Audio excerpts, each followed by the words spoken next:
Hello, hello, hello. Happy PCE Friday. How is everyone doing? Good morning, Kevin. Good morning, Sterling. Thanks for putting the news in. Yeah, it's shrugging off everything. I mean, it might continue shrugging off everything. Remember, we're at the second to last trading day of the quarter.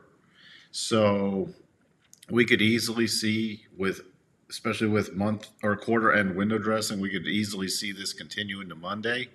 I mean, or we could get a slight little pullback today, but overall see the upward trend into Monday. I'm going to be watching starting in July because we're really overextended. The market is shrugging off everything. The trend is still up, though.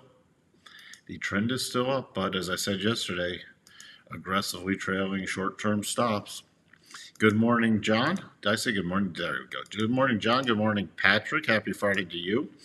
Yeah, that's another personal income falling 0.4%. That's a big drop in personal income. The numbers were not good this morning. The numbers were not good.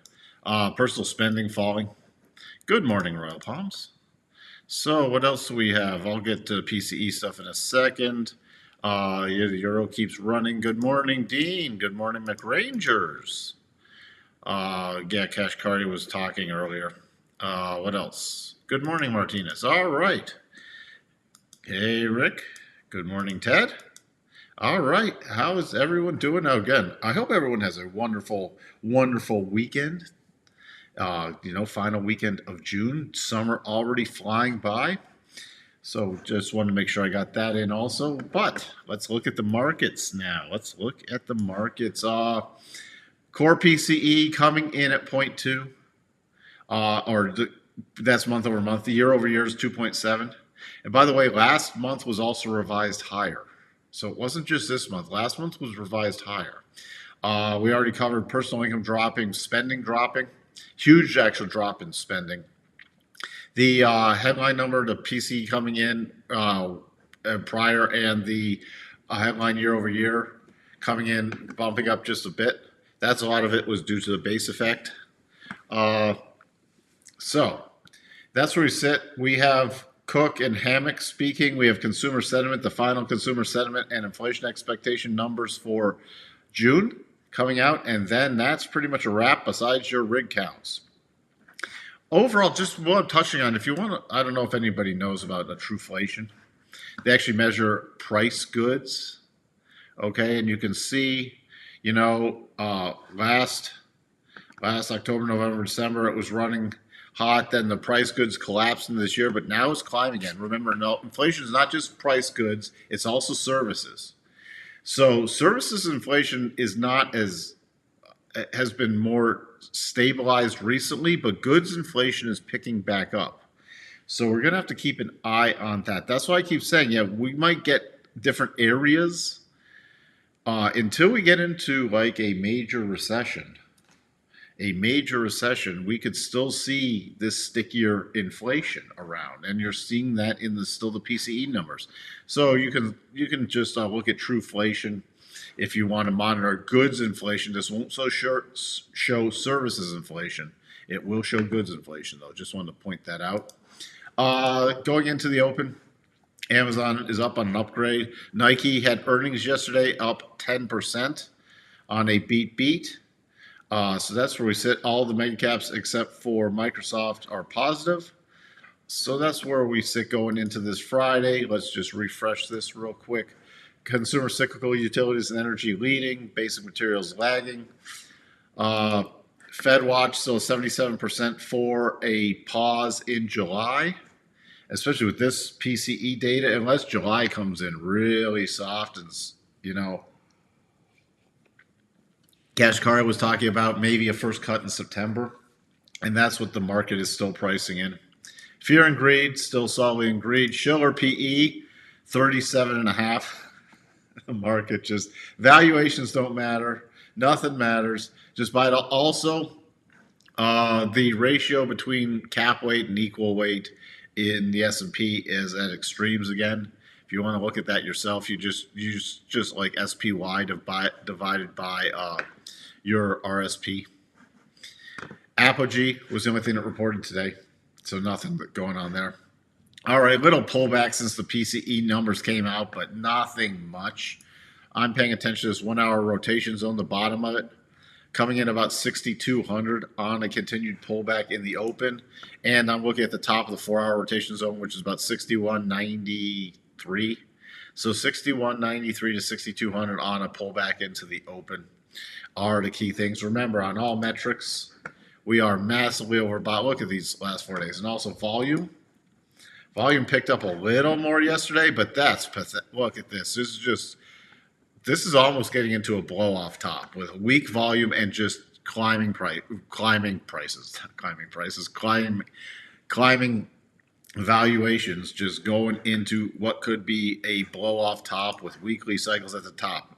Again, still looking for potential short setups, especially after Monday, but we're still looking at we've broken out from recent highs. So first pullback, and then I'd be looking for the secondary reaction, as I've talked about before.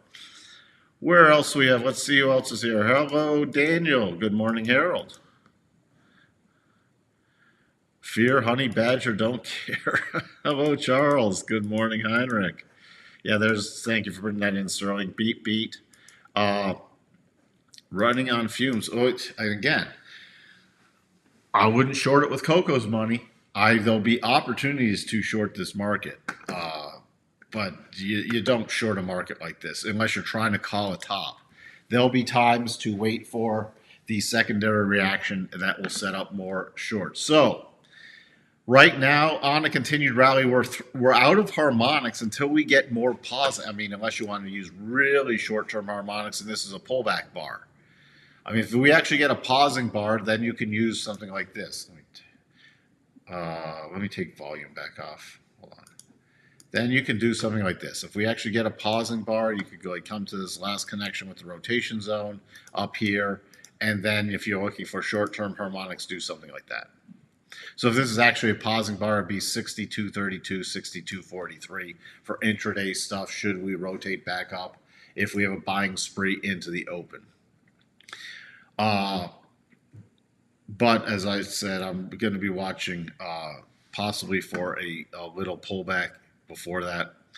NASDAQ, key area, again, I'm looking at the bottom of the rotation zone. We're right around this prior breakout base, coming in about 22,690, 22,695.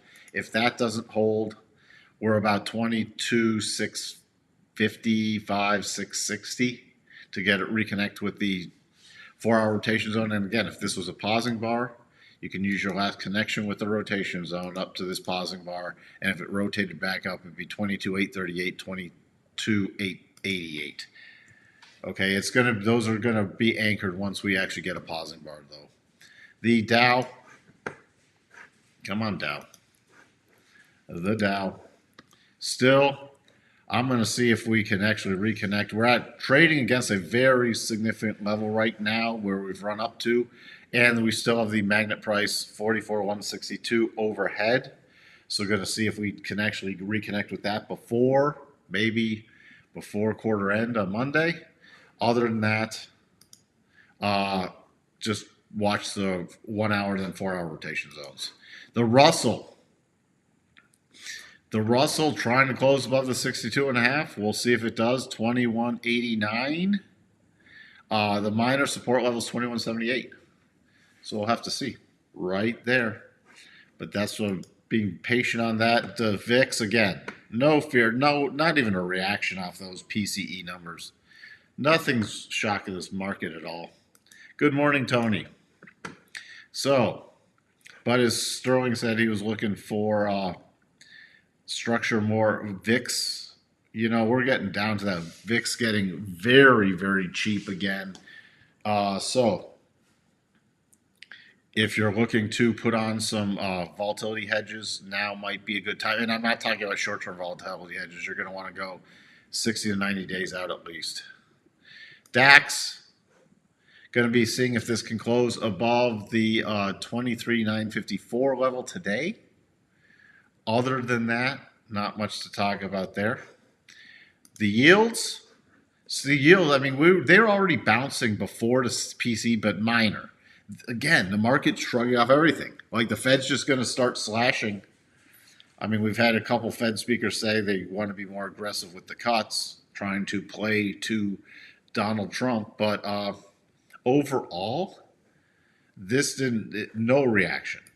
And look at this, no reaction after the PCE numbers. So on any bounce, then now the rotation zone is clearly down. We have overhead resistance. So again, unless it can regain the rotation zone, looking for short rollover plays in the micro yields. Crude, not much to talk about. Little climbing higher, but really just stalling out back and forth over that first double target. There's not any great setups in crude. There's not any great setups.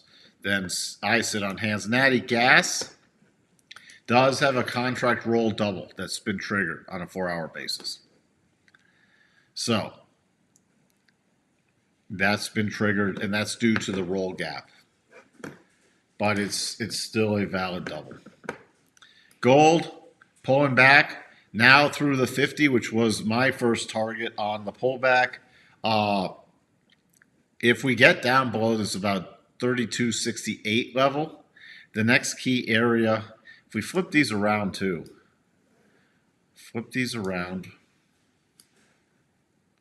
the next key area, really the next thing you want to watch on a closing basis is about 32.55 on a closing basis today. But that's a pretty key support level, not just for the harmonics. You can see right here. You can see right in here, very key level right there. Silver also pulling back outside reversal bar. So we're going to be watching how that reacts on any continued pullback into the 35.75 area. What else? Dollar index. This is now a triple bottom on the 4-hour against a very key harmonic cluster.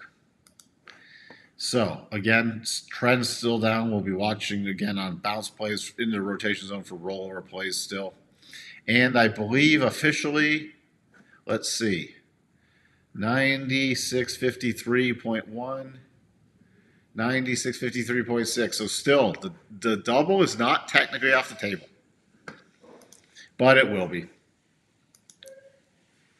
The euro, oh shoot.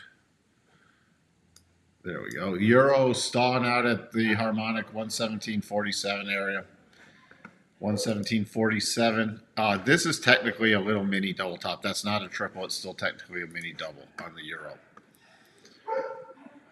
What else? Spiders. Here's what I'm talking about. Spiders still climbing. The equal weight stuck.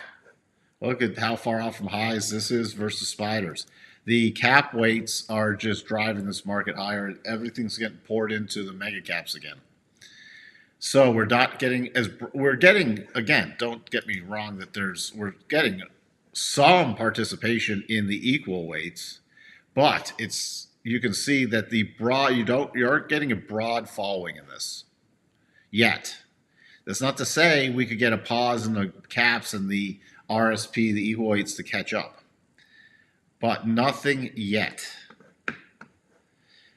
And we could see the mega caps roll over a bit more after the quarter end, and maybe these hold firmer, and we get a rotation into some of the stocks that aren't moving yet. So I'll be looking at that also. But the spiders, again, the key for the spiders on a rotation back up is the all-time highs. The spiders have not hit the all-time highs. It's still 613.23. So that is still the key level there. And in the spiders into the open. So it looks like it might even open 613.23. It might take out the high on the open today. I'm looking at the 1-hour rotation zone on any pullback on the spiders. Again, if you don't know the rotation zone, it's the top of it is the 8 EMA. The Qs, next harmonics 552.56. Remember, the Qs have taken out the all-time highs, so they are at new all-time highs. Again, for any pullback, I'm watching the 1 hour rotation zone, which right now is sitting at about 544.75. So about 544.75 to 545 is key support on a pullback there.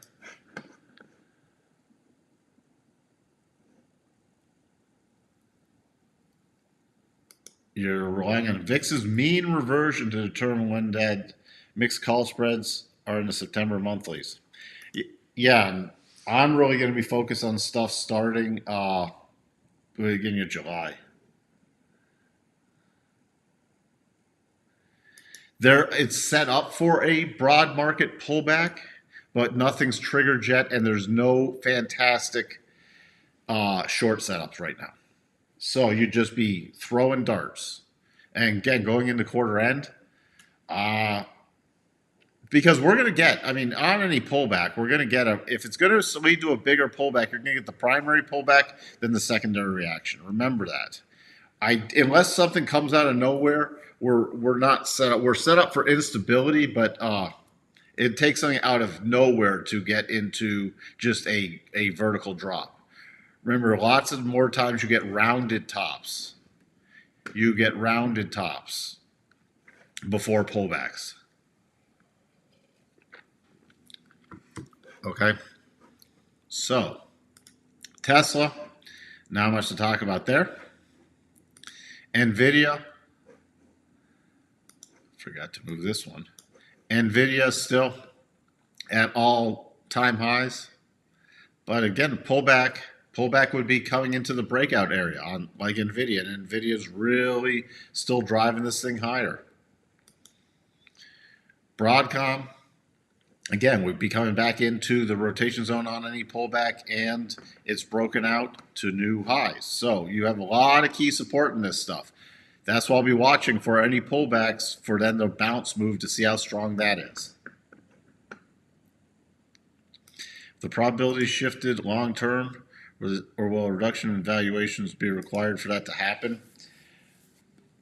The probabilities have not shifted in long term. We're going to need a reduction in valuations. Okay. The other thing fighting this is you still have really strong passive inflows into this market. Just the flows that don't care about price. Now they're going to be drawing up closer to the end of the year. So we'll have to see. And then if this starts shifting to more passive outflows, that's where the market could get interesting for a number of years. But that's a topic for a different day. Amazon on its upgrade. Trading 219.56. Still, final target on that doubles 223.92. But that's where we sit. Don't do anything silly on a Friday, right before quarter end, especially on this Friday. So, especially after multi-day run-up. Look at the monthly chart on Palantir. RSI is so blown out. Where would your long-term harmonics be anchored?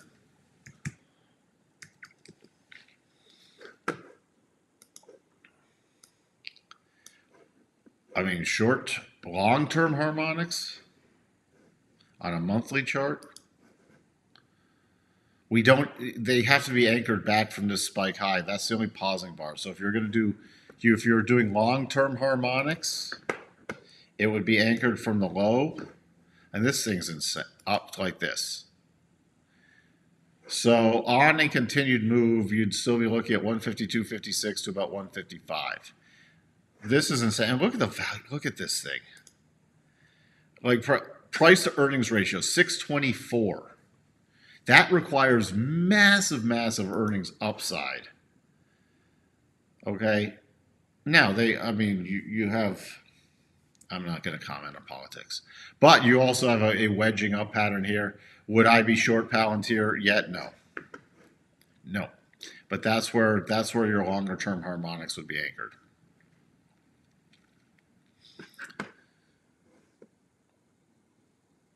Would not be, at some point this will come back to sanity, but until that happens, there's not strong short setups. You're welcome, Rick. All right. I don't have much more to talk about. So why don't we all just enjoy the day? Anyone else notice that Coco has pulled a 180? You used to always count on him to show up on good market days, and now he only chimes in on bad markets. Yeah. Well, again, it's hey people, Coco could be Coco. It's just funny. So, and for Coco, who always said I was bear. I've been bullish on at least in the short term since the capitulation bottom, which we called out here.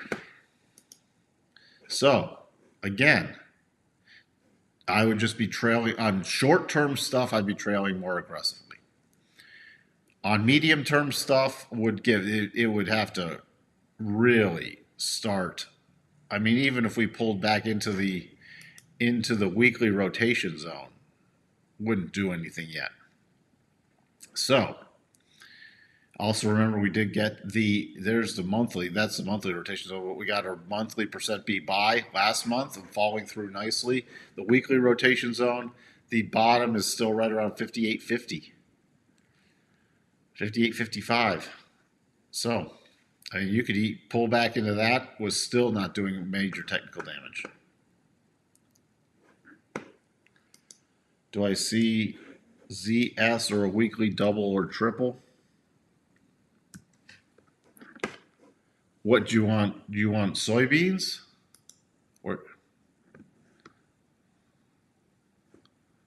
Or do you want this? I assume you want beans. Do I see ZS as a weekly double or triple?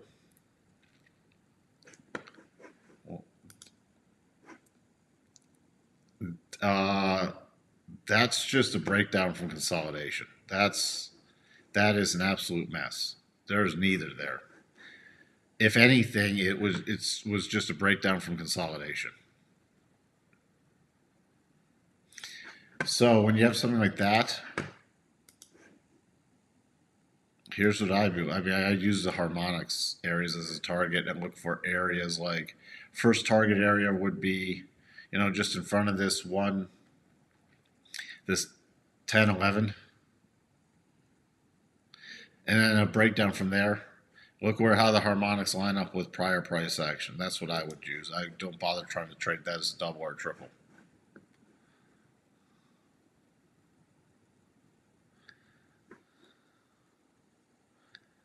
Coco can be Coco. Should be a t-shirt. Coco. You know what? Let's in lieu of Coco, let's take a look at Coco futures. After a massive run up to all-time highs, pulling back. Look at this. Look at this, though. I mean, Coco was on a tear. Now, not so much. But look at this. Look at since 2023. Look where it was trading. And then look where it went to. That was something for the ages. So, in memory of Coco, who doesn't come in as much, there's your Coco chart. All right, have a wonderful, wonderful day, and I will see everyone on Monday. Have a fantastic summer weekend. I hope everybody gets to enjoy it. Oh, remember, next week, shortened trading week, July 4th, on a Friday.